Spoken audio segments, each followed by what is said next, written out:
नमस्कार मंडळी, तुम्हाला माहीत आहे का? महिन्यात येणारी चतुर्थी खास असते, पण जेव्हा ही चतुर्थी मंगळवारी येते तेव्हा ती बनते अंगारकी चतुर्थी. पण का म्हणतात तिला अंगारकी? काय आहे तिचं धार्मिक आणि आध्यात्मिक महत्त्व?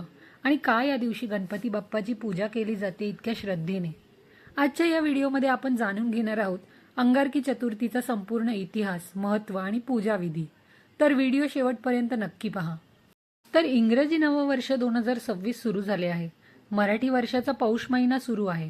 नववर्षाची सुरुवात होताच अनेक शुभयोग जुळून आलेले आहेत. विघ्नहर्ता, सुखकर्ता गणपती बाप्पाची कृपा लाभावी यासाठी विविध उपासना केल्या जातात.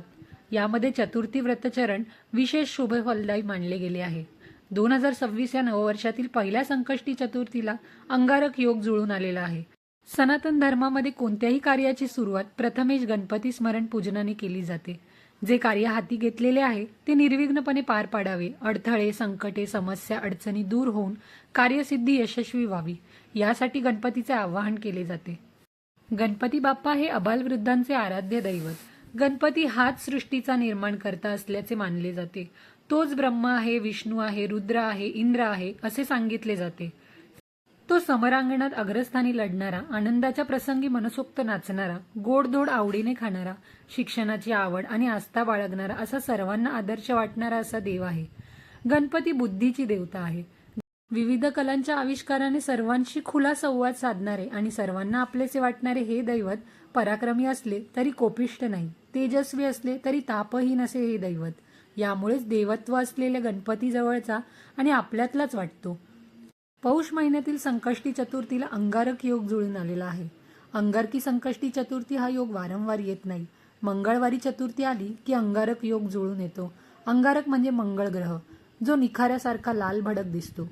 त्याने भारद्वाज ऋषींकडून गणेश मंत्र घेतला आणि गणरायाची उपासना केली.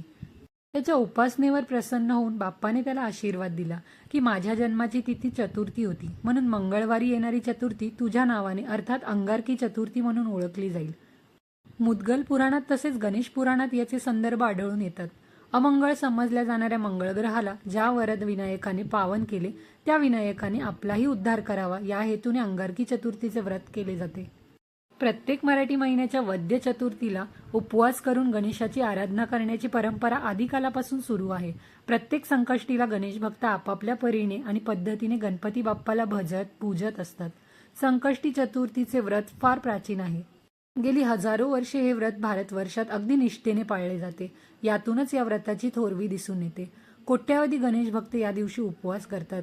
गणेश व्रतांमध्ये संकष्टी चतुर्थीचे व्रत सर्वोच्च आणि सर्वश्रेष्ठ मानले जाते.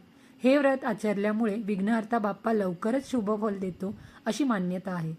संकष्टी चतुर्थीच्या दिवशी सकाळी लवकर उठून स्नान करावे, दिवसभर उपवास करावा, गणपती बाप्पाची षोडोपचार पूजा करावी, शुद्ध पाण्याने गणपतीच्या मूर्तीचा अभिषेक करावा. अभिषेक करतेवेळी अथर्वशीर्ष पाठ असल्यास 21 वेळा आवर्तन करावे, अन्यथा ओम गण गणपतये नमः या मंत्राचा 108 वेळा जप करावा. यानंतर फुले अर्पण करावी, धूप दीप नैवेद्य अर्पण करून गणपती बाप्पाचे नामस्मरण करावे, प्रसाद ग्रहण करून त्याचे वाटप करावे. रात्री चंद्रोदयाची वेळ पाहावी आणि धूप दीप लावून गणपती बाप्पाला नैवेद्य दाखवावा.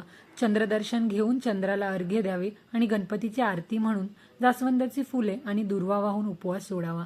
संकष्टीच्या दिवशी गणेशाला जास्वंदाचे फूल आणि दुर्वांची जुडी अवश्य अर्पण करावी असे सांगितले जाते. अगदी काहीच शक्य नसल्यास एकदा तरी भक्तिभावाने अथर्व शिष्य म्हणावे अथवा श्रवण करावे. चंद्रदर्शन घेतल्याशिवाय उपवास सोडू नये असे म्हटले जाते. या चतुर्थीची अचूक तारीख आणि वेळ आहे मे 2026 ची संकष्टी 5 मेला मंगळवारी साजरी केली जाणार आहे. चतुर्थी तिथी 5 मे रोजी पहाटे 5:24 सुरू होईल आणि 6 मे रोजी सकाळी 7:51 समाप्त होईल.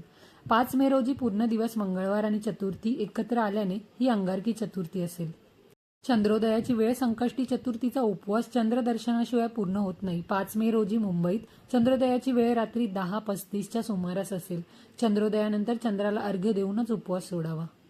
तर मित्रांनो, अंगारकी चतुर्थी हा फक्त एक सण नाही तर श्रद्धा, विश्वास आणि भक्तीचा एक सुंदर अनुभव आहे.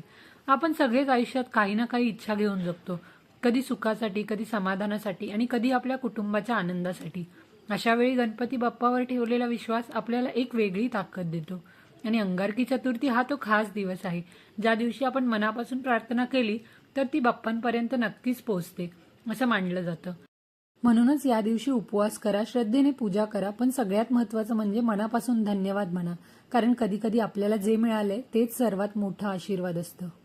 जर तुम्हाला हा व्हिडिओ आवडला असेल तर लाईक करा, तुमच्या फ्रेंड्स आणि फॅमिलीसोबत शेअर करा आणि अशाच माहितीपूर्ण व्हिडिओसाठी चॅनलला सबस्क्राईब करायला विसरू नका.